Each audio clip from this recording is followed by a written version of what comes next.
हर रोज सुबह सवेरे ही किसान की पत्नी अपने घर की छत पर कुछ अनाज, कुछ फल और एक कटोरी में पानी भरकर रख देती थी। छोटी चिड़िया वहाँ आती है। ये किसान की पत्नी बहुत दयालु है। ये हम छोटे पक्षियों का बहुत ख्याल रखती है। चिड़िया कुछ दाना खा लेती है और कुछ अनाज अपने बच्चों के लिए लेकर वहाँ से चली जाती है।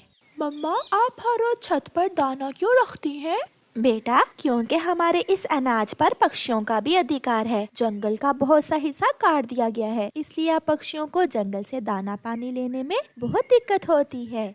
आज मैं अपने दोस्तों को भी साथ लेकर जाऊंगी। मैं जाकर सबको बता देती हूँ। चिड़िया अपने दोस्तों के पास जाती है। कबूतर भैया, इंसानों की बस्ती में एक घर की छत पर अनाज और फल होते हैं। मैं हर रोज वहाँ से भोजन लेकर आती हूँ। आप भी मेरे साथ आ जाएं। वहाँ कोई खतरा तो नहीं है चिड़िया बहन? नहीं कबूतर भैया, किसान की पत्नी वो सब हमारे लिए ही रखती है। मिठू, मिठू भैया, आप भी हमारे साथ चलें। हम भोजन लेने जा रहे हैं। फिर वो तीनों दोस्त कालू कौवे के पास जाते हैं।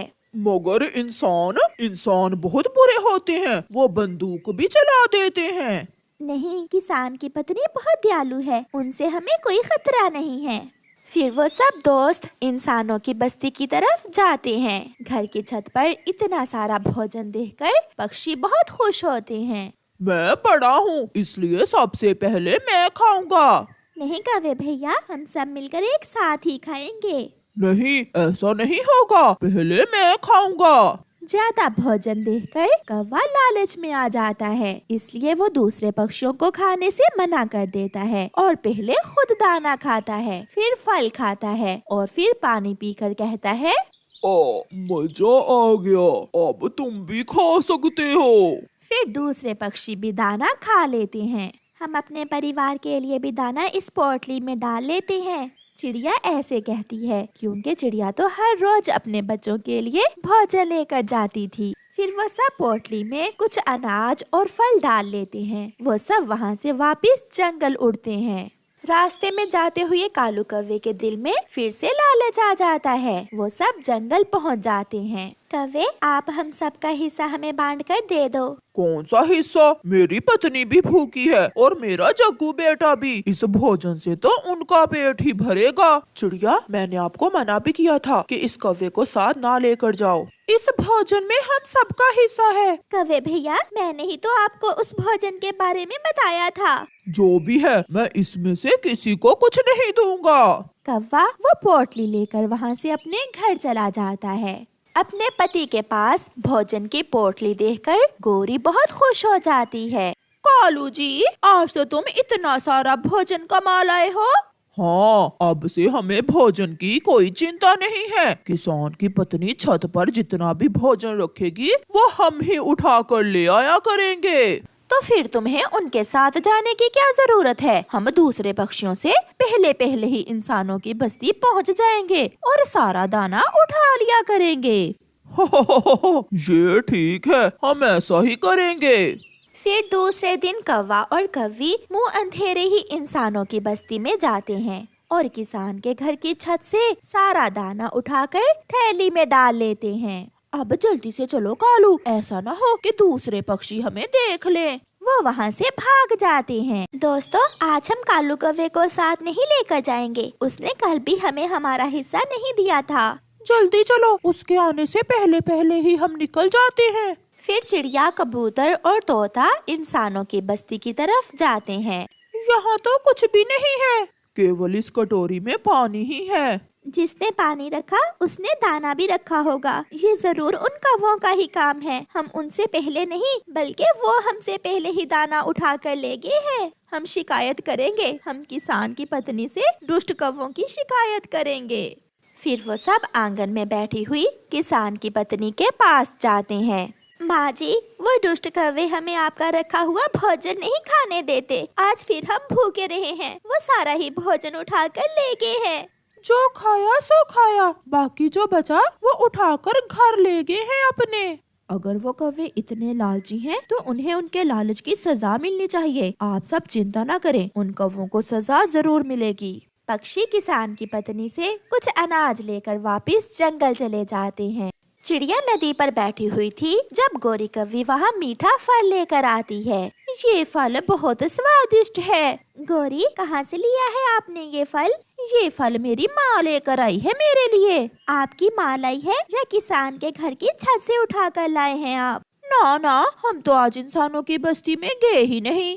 दूसरे दिन सुबह सवेरे ही कौवा और कव्वी फिर से इंसानों की बस्ती की तरफ चले जाते हैं, मगर आज छत पर दाना नहीं था, बल्कि वहाँ एक पिंजरा पड़ा हुआ था जिसके अंदर कुछ अनाज और कुछ फल थे। कालू जी, यहाँ ये पिंजरा क्यों है? हमें इससे कोई खतरा नहीं है। किसान की पत्नी बहुत दयालु है, हमें उसे कोई डर नहीं है। ऐसा कहते हुए कालू कौवा पिंजरे में घुस जाता है। पीछे ही गोरी कव्वी भी पिंजरे में जाती है। जैसे ही वो दोनों पिंजरे में जाते हैं, किसान की पत्नी रस्सी खींचकर पिंजरे का दरवाजा बंद कर देती है। कौवो, लालच बुरी बला होती है। इतना भी क्या लालच कि तुम अपने ही दोस्तों को धोखा देते हो। माँ जी, हमें माफ कर दें।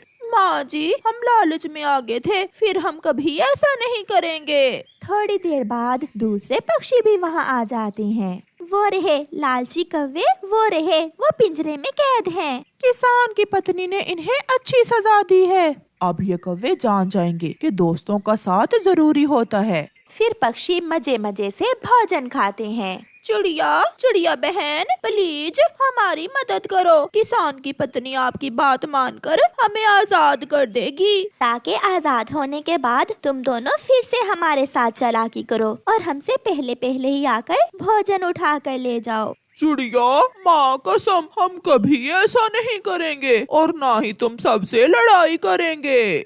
किसान की पत्नी भी सीढ़ी लगाकर ऊपर आती है। मैं तो समझी थी कि लालची हम इंसान ही होते हैं, मगर ये कौवे तो हम इंसानों से भी 2 हाथ आगे हैं। पक्षियों, आप दाना खाओ, पानी पियो और ये कौवे इसी पिंजरे में ही रहने दो। इनकी अकल ठिकाने आ जाएगी। मैं मर जाऊंगा। दोस्तों, मुझे छोड़कर न जाना, मैं मर जाऊंगा। मैं तो कैद में एक दिन भी जिंदा नहीं रह सकता। फिर वो सब पक्षी किसान की पत्नी से कहते हैं, माँ जी, इन्हें माफ कर दें, इन्हें अपनी गलती का एहसास हो गया है। माँ जी, पहले इनसे पेपर साइन करवा लें कि ये फिर कभी लालच नहीं करेंगे। फिर किसान की पत्नी एक पेपर पर लिखती है और उन कौवों से साइन करवाती है और उन्हें आजाद कर देती है। कौवे तो पिंजरे से निकलते ही वहाँ से भाग जाते हैं, जिन्हें देखकर दूसरे पक्षी हंस रहे थे। ऐसे कौवों को उनके लालच की सजा मिलती है। प्यारे दोस्तों, इस कहानी को लाइक करना बिल्कुल मत भूलना। आपका धन्यवाद। सूखे पेड़ के नीचे आराम से लेटा हुआ कालू कौवा गीत गा रहा था। मैं कौवा काले रंग का, मैं कौवा कुछ ना करना मेरा काम। कालू कौवा मेरा नाम, कालू कौवा मेरा नाम, लो लो लो लो लो लो लो। जब उसकी नजर सामने से आती हुई चिड़िया पर जाती है, उसकी चोंच में भोजन देखकर कालू कौवा चिड़िया से भोजन लेने का सोचता है। मर गया, मैं गया, मुझे कुछ दिखाई नहीं दे रहा, कोई मेरी मदद करे, आए। चिड़िया कालू कौवे की आवाज सुनकर वहाँ आ जाती है। कालू कौवे, क्या हुआ है तुम्हें और तुमने अपनी आंखें क्यों बंद कर रखी हैं? चिड़िया, मैं यहाँ भोजन की खोज में आया था कि कम वक्त 2 मच्छर सीधे आए और मेरी आंखों में घुस गए। मेरी तो आंखें ही नहीं खुल रही। कौवे भैया, आप मेरे पीछे पीछे उड़ते आए, मैं आपको आपके घर तक छोड़ देती हूँ। नहीं चिड़िया, ऐसे मुझसे उड़ा नहीं जाएगा। मुझे जोरों की भूख लगी है, मुझे थोड़ा सा भोजन दे दो, यही एहसान होगा तुम्हारा मुझ पर। चिड़िया नाटकी कालू कौवे को थोड़ा सा भोजन दे देती है और वहाँ से चली जाती है। आहिस्ता से कालू अपनी एक आंख खोलकर देखता है और उछलने लगता है। चली गई बेवकूफ चिड़िया, मुझे अपना भोजन देकर चली गई। आधा मैं खा लेता हूँ और आधा ले जाता हूँ गोरी के लिए। फिर कालू कौवा मजे मजे से आधा भोजन खाता है और आधा लेकर घर चला जाता है। मैंने जैसे ही चिड़िया को देखा तो मैंने अपनी दोनों आंखें बंद कर ली। अच्छा, कैसे कैसे, मुझे भी करके दिखाओ। ऐसे ऐसे मैंने अपनी दोनों आंखें बंद कर ली। बहुत बड़े जोकर हो तुम भी, कालू जी।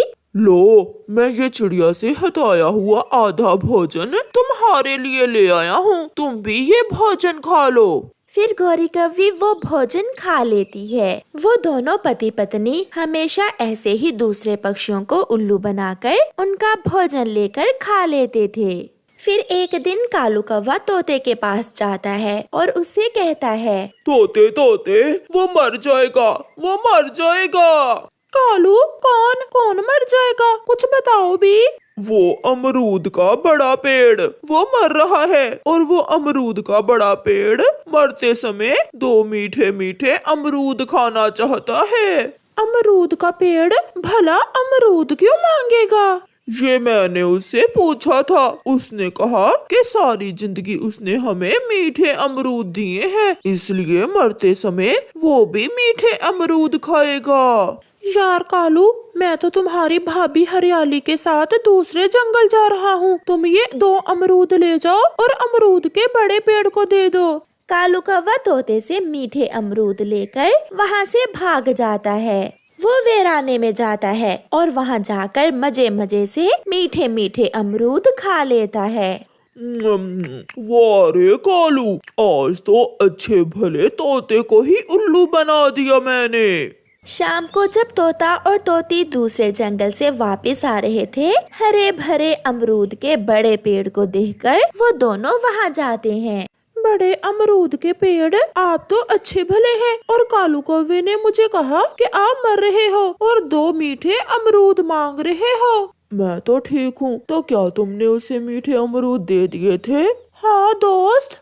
यही बात उसने मुझसे की, और मेरे ऊपर जो 2 ही अमरूद थे वो तुम्हारा नाम लेकर ले गया। उसने मुझसे कहा कि मिठू 2 अमरूद मांग रहा है। पति जी, इसका मतलब उस काले कौवे के बच्चे ने हमें उल्लू बना दिया। तुम्हें तो बनाया सो बनाया, उस कालू कौवे ने तो मुझे भी उल्लू बना दिया।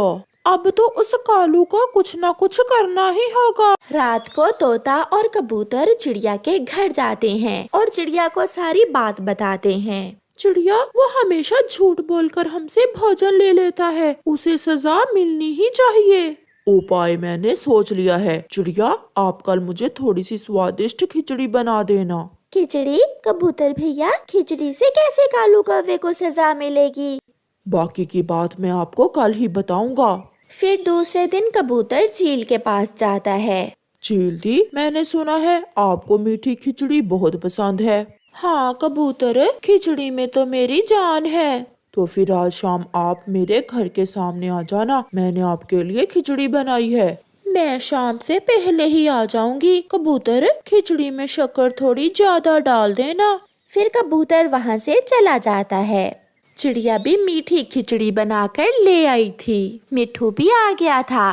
कबूतर भैया, अब आगे का क्या काम है? चिड़िया बहन, अब देखना कि कैसे पिटेगा कालू कौवा, वो भी डंडों से चील दी मारेगी उसे।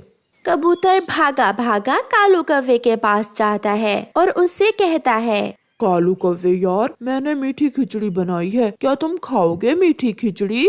ये सुनकर कालू से पहले ही गौरी कौवी बोलती है, कबूतर, मेरे सुंदर आँखों वाले भाई जी, कालू का तो कल से पेट खराब है, मैं खा लेती हूँ वो मीठी खिचड़ी। पेट खराब में तो डॉक्टर भी खिचड़ी खाने का बोलते हैं, मैं भी खाऊंगा। तो फिर जल्दी से जाओ, मेरे घर के बाहर डाल पर खिचड़ी की हंडिया पड़ी है, जाकर जल्दी से दोनों ही खा लो मीठी खिचड़ी। गोरी कालू से आगे और कालू गोरी से आगे भागता है। दोनों जल्दी से कबूतर के घर की तरफ जाते हैं। अब मिलेगी सजा तुम्हें काले कौवो, हमेशा हमें उल्लू बनाते हो। कबूतर भागता हुआ पहाड़ों पर चील के पास जाता है। बहुत मारा चील दी, मुझे कालू कौवे और उसकी पत्नी ने बहुत मारा है। कबूतर, वो क्यों? कालू कौवे ने तुम्हें क्यों मारा है? चील दी, मैंने जो खिचड़ी आपके लिए बनाई वो मुझसे कालू मांग रहा था, मैंने मना किया तो मुझसे लड़ाई शुरू कर दी और मुझे मारा। उस काले कौवे की इतनी हिम्मत कि मेरी खिचड़ी तुमसे छीन कर खाए?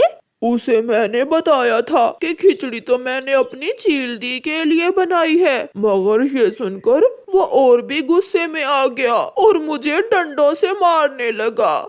ये है वो डंडा जिससे कालू ने मुझे मारा था। लाओ, तुम ये डंडा मुझे दो और मेरे पीछे पीछे आओ, मैं देखती हूँ उस काले कौवे को।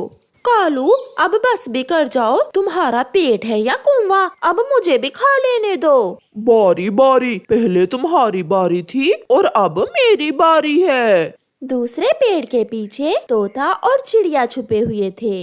ये कबूतर न जाने कहाँ चला गया, अब तो कौवों ने सारी ही खिचड़ी खा ली होगी। इतनी ही देर थी कि चील भी डंडा उठाए भागी भागी वहाँ आ जाती है। रुको रुको काले कौवो, ये खिचड़ी तुम क्यों खा रहे हो? चील को देखकर गौरी और कालू की तो जान ही निकल जाती है। चील दी, ये खिचड़ी हमें कबूतर ने दी है। झूठ, ये झूठ बोल रही है। चील दी, मैंने तो ये खिचड़ी आपके लिए बनाई थी, मगर इन काले कौवों ने मुझसे हंडिया ही छीन ली। फिर क्या था, चील बड़े डंडे से दोनों कौवों की खूब पिटाई करती है। मेरी पूंछ चील दी, छोड़ दे चील दी, मेरी पूंछ टूट जाएगी। पिटाई करने के बाद चील वहाँ से चली जाती है। चिड़िया और मिट्ठू भी वहाँ आ जाते हैं। सब हंस रहे थे। हमें उल्लू बनाते हो, आज सजा मिली है तुम्हें हमें उल्लू बनाने की। गंदी आँखों वाले कबूतर, ये तुमने ठीक नहीं किया हमारे साथ। जो तुम करते हो वो ठीक होता है, कभी मुझे, कभी चिड़िया को और कभी हमारे मिट्ठू को उल्लू बनाते हो तुम। फिर रोते हुए कौवे वहाँ से चले जाते हैं। ऐसे कबूतर उन्हें सजा देता है और उनकी पिटाई चील से करवाता है।